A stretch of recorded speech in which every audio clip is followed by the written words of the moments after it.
hurry up. Who you calling nigga? Олег, Олег, блядь, я говорил, Олег, блядь. There you go, don't come back in. There you go.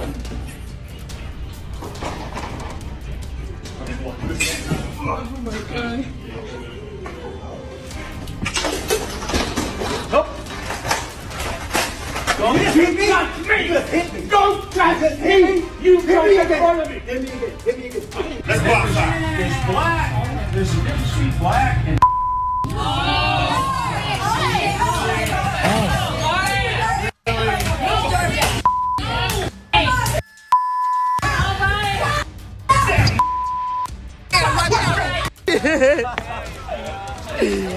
Oh! What the f is wrong with you? Oh! Are you a movie star? Why Whoa! are you kicking me? Whoa!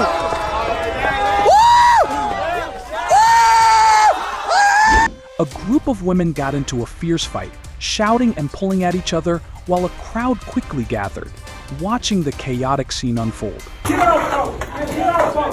Hey! Hey! Come on! Come on! Get out! Come on! Get out! Come on! In the store, a woman is arguing with the cashier, her face red with frustration as she gestures wildly, drawing concerned looks from other shoppers nearby. Baby, I gave you my last name. Let's get a name. What's her name? Remember. Mary Raoul. What's her name? What? Put a name on it. Name. I told her McCray. She asked me McCray. She went back here and made a phone call. So you sitting there lying. Where are your ancestors from? They're not from this country. You're going back to Mexico. You better go back to where you're from. You just walked into Lady, oh my God. Yeah, you deserved it. Oh my God. In my opinion. A woman is arguing with a store employee, her voice growing louder as she disputes a charge, while other customers watch the tense exchange unfold.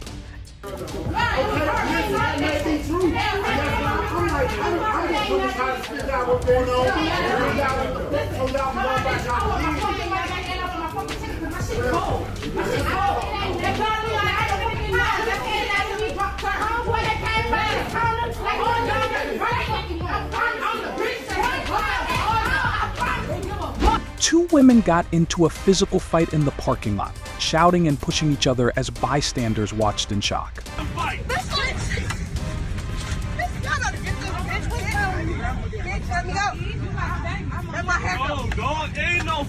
Two women arguing in the middle of their heated words and sharp gestures, drawing the attention of passersby as the tension escalates.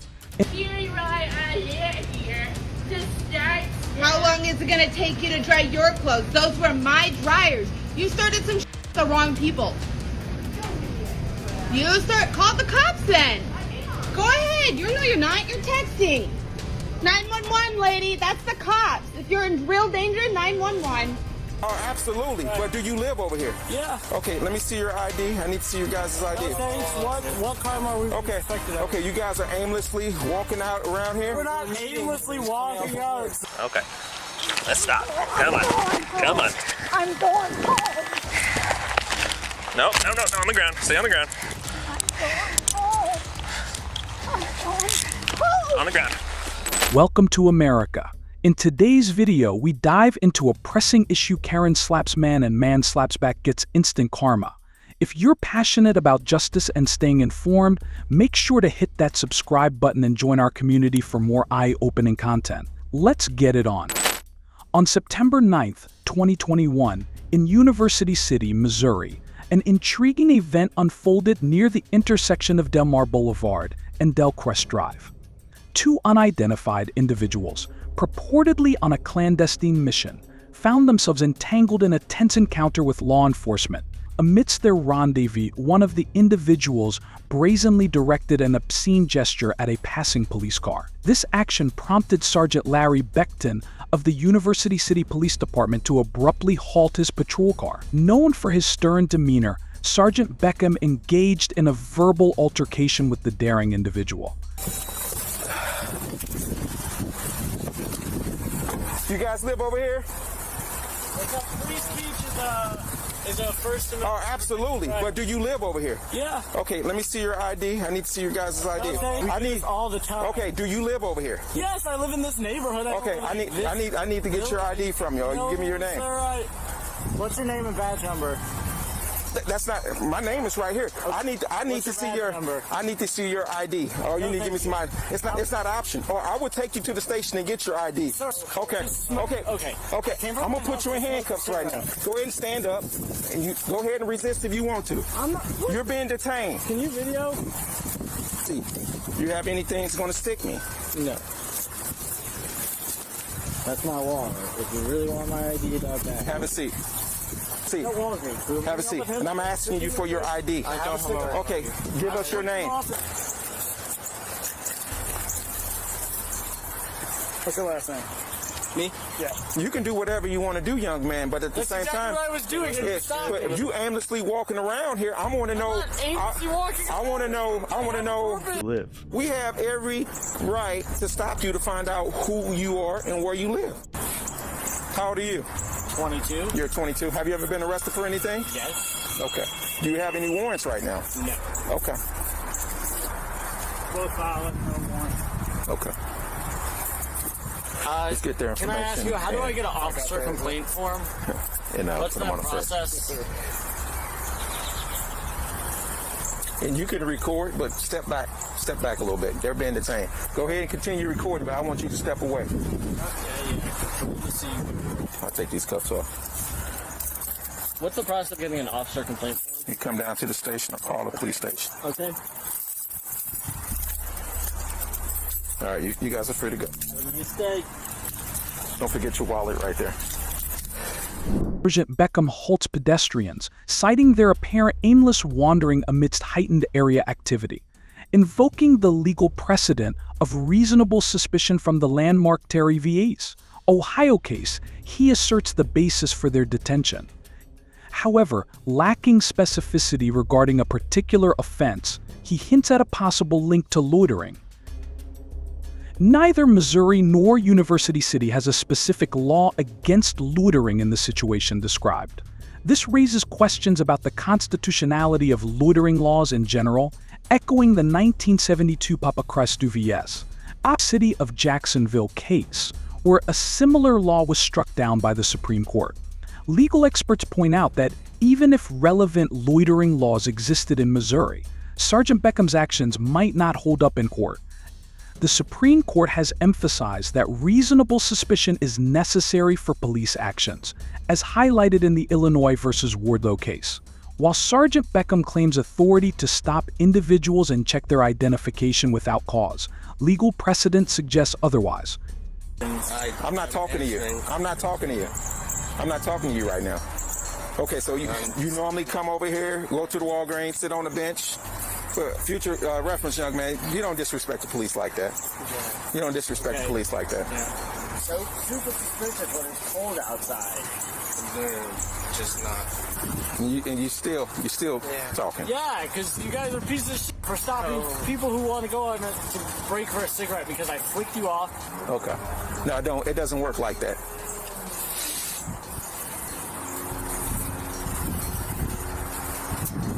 Are you guys related? No. No. Both violent, no warrant. Okay.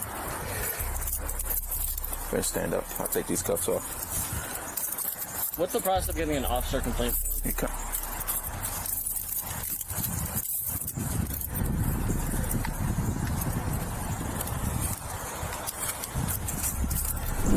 This issue came to light following an incident involving Sergeant Beckham, whose assertion of a location as high crime lacked clear legal parameters, raising questions about compliance with constitutional standards. Even if an area is deemed high crime, law enforcement must demonstrate additional reasonable suspicion to justify their actions. It appears that Sergeant Beckham's actions may not have met this threshold, as indicated by the analysis of body cam footage. Sergeant Beckham cautioned an individual against using disrespectful gestures towards law enforcement, suggesting that such actions prompted an investigation.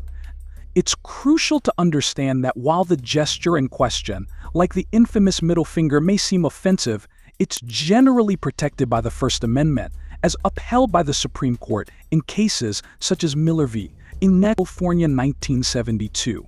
This landmark ruling underscores the fundamental principle that all forms of expression, even those unpopular or offensive, are safeguarded under the First Amendment unless they pose a significant threat to society. The Miller decision set the standard that speech can only be restricted if it's both substantially harmful and serves no societal purpose. Do you guys live over here? Free speech is a First Amendment. Oh, absolutely. But do you live over here? Walking out around here? We're not aimlessly walking out. No, I need all the time. Okay, do you live over here? No, thank you. No, it's not an option. I'm going to keep walking. No, you're being detained right now. Both you guys are being detained. What? You're aimlessly walking around. I need to see your ID. I don't have my ID. I'm Sir, I need to see your ID. You're being detained right now. What's your Oh, you need to give me some ID. It's not an option. Or I would take you to the station and get your ID. Sir. No, you're aimlessly walking around here. I came from my house. Okay. Go ahead and stand up, and you go ahead and resist if you want to. I'm not. You're being detained. Can you? Okay. Moreover, the Eighth Circuit Court, which governs Missouri, reinforced a fundamental aspect of constitutional rights regarding free speech. This was underscored in the case of Torreja v. City of Fort Smith in 2019. The court unequivocally stated that expressions of disdain towards law enforcement, even if conveyed through coarse language or gestures, are constitutionally protected. The court's decision rejected the notion of qualified immunity for an officer, emphasizing that an arrest solely based on the use of vulgar language violates the First Amendment. This ruling underscores the principle that free speech encompasses both verbal and non-verbal forms of expression. Therefore, individuals, such as the one gesturing obscenely at Sergeant Beckham, are not only shielded by the First and Fourth Amendments, but are also likely to prevail in any legal challenge against law enforcement actions. The Eighth Circuit's firm stance against detaining individuals solely for expressing discontent with law enforcement highlights the legal ramifications faced by Sergeant Beckham. Following the police encounter where Beckham released two individuals, one filed a complaint, obtaining body cam footage through a public records request. City Manager Gregory Rose disclosed the conclusion of an internal inquiry, citing corrective measures without elaboration. Notably, Beckham's past legal entanglement in 2016 adds complexity to the situation.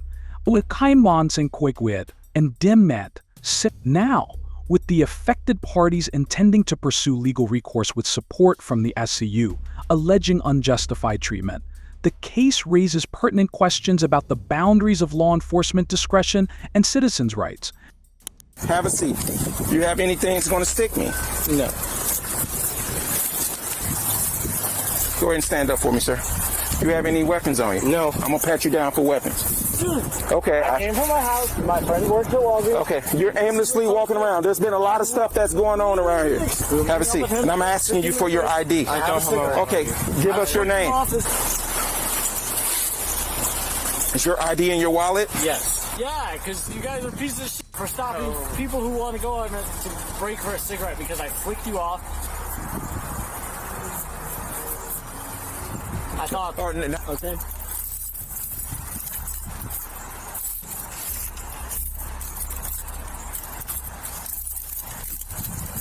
All right, you guys are free to go. Have a nice day. Don't forget your wallet right there.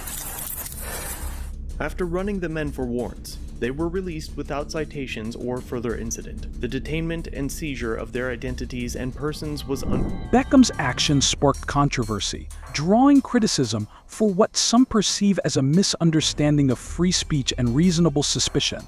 Despite Rose's assertion that Beckham's behavior lacked egregious negligence, it was deemed unprofessional and potentially unlawful. The citizens involved garnered praise for their composed response, which involved challenging the stop, lodging a complaint, and asserting their First Amendment rights. This highlights the significance of free speech, even when it conflicts with societal norms. On June 26, 2020, in Loveland, Colorado, a distressing incident unfolded at a Walmart, casting a harsh light on the intersection of law enforcement and mental health care in the United States.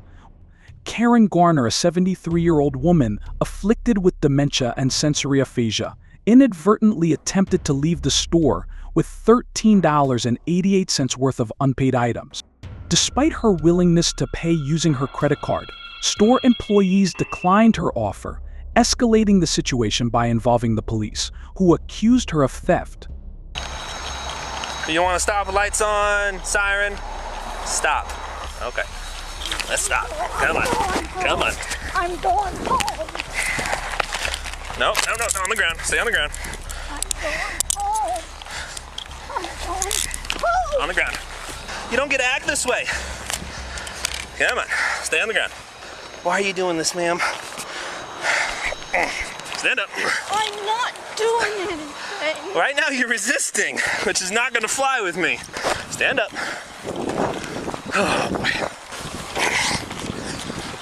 I'm not doing this. Stop. I'm going home. No, you're not. Are you finished? We don't play this game. You understand me? I'm going home. Hey, stand up. We're not going to hold you. On the ground. I'm going home. No, you're not. I'm going home. Stand up. Sit down. I'm going home. Sit down. In you go. Do not hook onto him. I'll come on the other side and grab her. Who's my sergeant? Yeah. Okay, well, first, I can tell you that. Little kid? Well, I don't know. He's not a little kid. And this is what happened. He was just walking, and I see you how you grab him. Oh, well, I don't know if you realize that. Yeah, well, the way that I see it from over there, you know, I was like. After MS, Garner failed to react to the police presence. Officer Austin Hopp contacted her while she was going home. Officer Hopp uses physical force to grasp MS, Garner, and roughly bring her down after failing to establish good communication with her. After a brief altercation with Officer Hopp, MS Garner, who is clearly confused, insists on returning home while he tries to restrain her. Officer Hopp successfully restrains MS Garner and leads her towards his patrol car. However, the situation escalates when Officer Daria Jalali intervenes, exacerbating the confrontation. Working together, both officers forcefully bring MS Garner to the ground. Officer Hopp, assisted by Officer Jalali, was observed forcefully placing MS Garner into a patrol car. This action raised concerns among bystanders, prompting one citizen to question the officer's compliance with departmental policy, Colorado state law, and the U.S. Constitution. This incident potentially breaches Section 181707 of the Colorado Revised Statutes enacted on September 1, 2020. This statute mandates that officers exhaust nonviolent means before resorting to physical force. The law permitted the use of reasonable force at the moment of MS Garner's arrest, provided that it was determined by the seriousness of the offense and the threat level posed by the subject. Accused of petty theft because of dementia, MS Garner did not pose an immediate threat, indicating that the use of force was probably not warranted, especially in light of the ruling in the Graham v.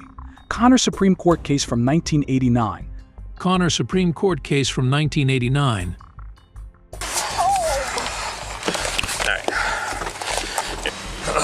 Okay, let's Give me my card. let's get her out over here on the ground and we can hobble her. Stop doing that. Or we got more people.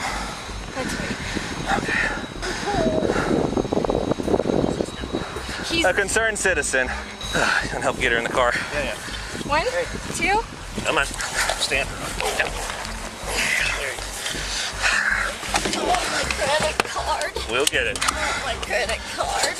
Did we catch her here walking on foot? Yeah, she was walking right here. Stopped. She looked at me, kept going, saying, "No, I'm going home." So I went up to grab her. You want Capello to go over there? Could you go do that?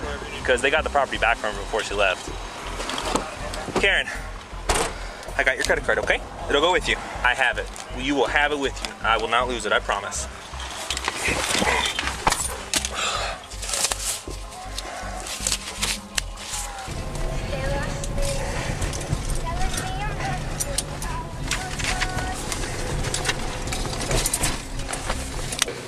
There's an uncooperative cell? Yeah. I didn't know that. I didn't know that either. Come on, Karen. I'm gonna run. You're gonna run? We got her. Ouch. That's okay. Ouch. We got you. I was for the cave. Loveland police officers encountered MS, Garner, a woman exhibiting signs of dementia.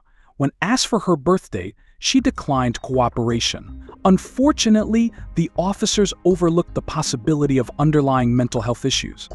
This oversight contradicted the department's guidelines, which emphasize recognition of common behavioral signs in individuals with mental illnesses, without attempting diagnosis or offering medical advice.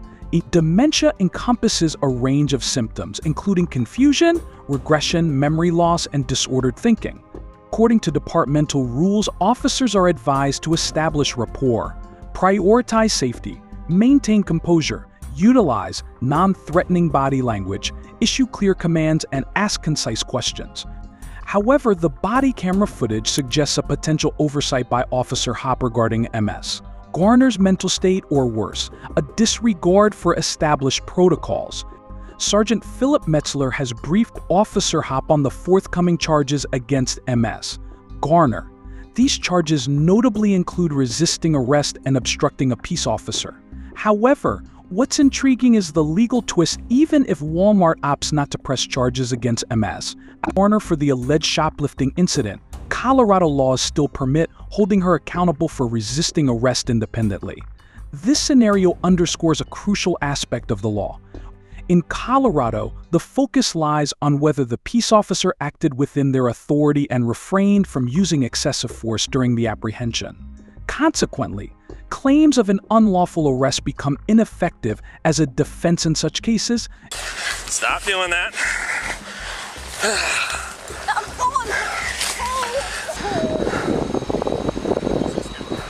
A concerned citizen. I want my credit card. We'll get it. I want my credit card. Where do we want her at? Right here. Okay. For it. Put your knees on the bench. Put your knees on the bench. Let's just lay her flat. Okay. Sit you up. Come on, let's sit. Don't kick anybody. All right, Karen, you stay right there. Got that? Oop. I'm gonna pay for it.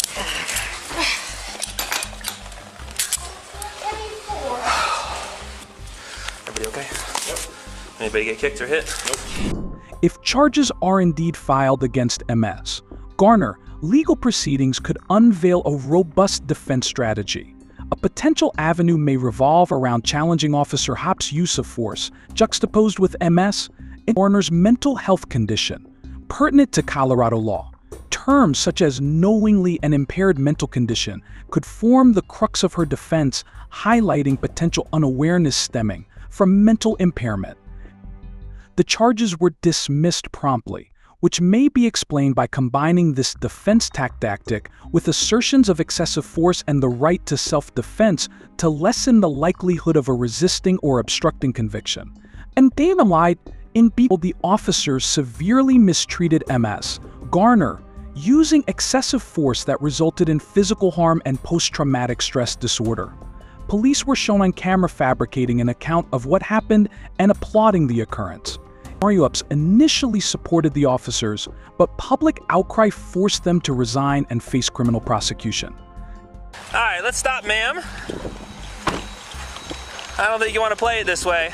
Okay, let's stop. Come on, come on. I'm going home. No, on the ground. Stay on the ground.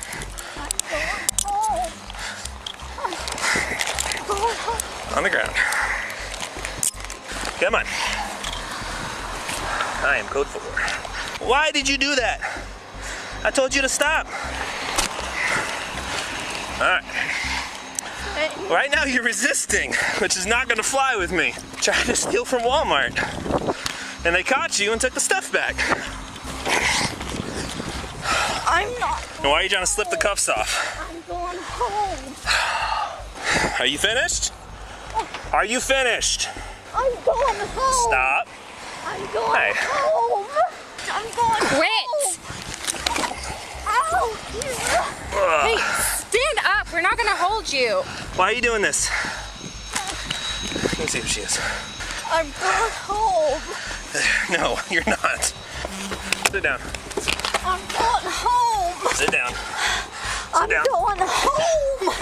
In you go. Do not hook onto him. I'll come on the other side and grab her.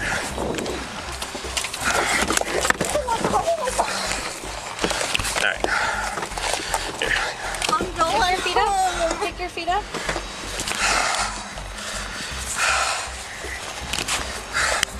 I'm going home. All right. Gonna help get her in the car. Yeah. 1, 2, 3. All right, sit down. Hop, hop. Hey, we're gonna sit in the car, okay? I want my credit card. We'll get it. I want my credit card. Started pulling away from me and stuff like that, so I was by myself, so I went to the ground, and she wouldn't get in. She'd get in, wiggle out, get in, wiggle out, all this stuff. I still need to figure out what we have there. Okay. This- You want him to go? You want Capello to go over there? Could you go do that? See what? Yeah, what she's. How much? What? How much? All right, and I'll meet you guys down soon. Cool, thanks. I think we're doing A little inspections. bloody, a little muddy. That's how it works. Is the blood on her? Yeah, that's her blood. Credit card. I have it. You will have it with you. I will not lose it, I promise. What's your date of birth, Karen? You said you were fine. You would have gotten here quicker. Oh, you were good. Had her handled. If it was a big dude, it'd been different. She stole some stuff, and they caught her before she left and got it back, and then she ran out. And that's a good idea. She's a frail little thing, but she's riley.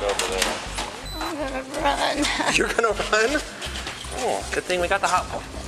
We got her. Ouch. That's okay. Ouch. We got you. We got you. I was gonna pay for it. But you didn't. Okay.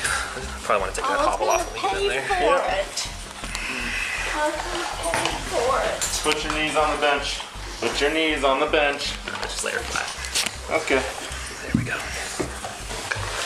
Sit you up. Come on, let's sit. Don't kick anybody. Got that. Oop. I was gonna pay for it. Hey. I got her.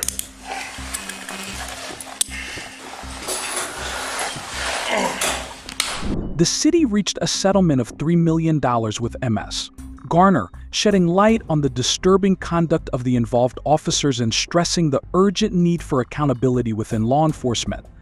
This incident vividly highlights the complexities of handling individuals with mental health challenges in policing, underlining the critical necessity for enhanced training and proactive strategies. MS, Garner's courageous legal action serves as a beacon, urging authorities to address systemic flaws in handling mental health crises within law enforcement agencies. Remember to hit the like button if you found this video meaningful, and don't hesitate to share it with your friends and family. We need everyone's support to spread the message of fairness and transparency. Don't forget to subscribe to not miss out on our upcoming videos on the Cops American channel. Thank you for your support, and see you soon in the next videos.